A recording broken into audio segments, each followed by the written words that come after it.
வாழ்க்கையே.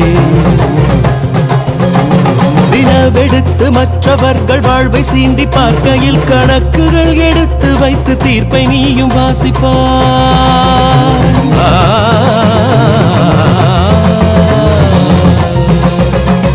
தினம் தினங்கள் துன்பம் செய்து நிலங்கள் கொன்று வீசினால் நிலத்தை போல மௌனம் காத்து நடப்பதெல்லாம் பார்க்கிறார்.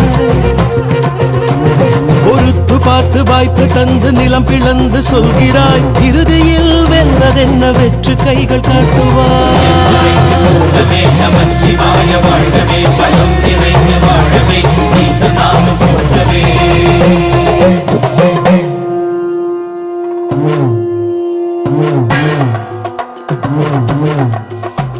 விடாது ஓடுமாறு எல்லாம் உந்தன் பாதம் தேடியே, அடாது பெய்யும் வானில் கூட உந்தன் ரூபம் கோடியே.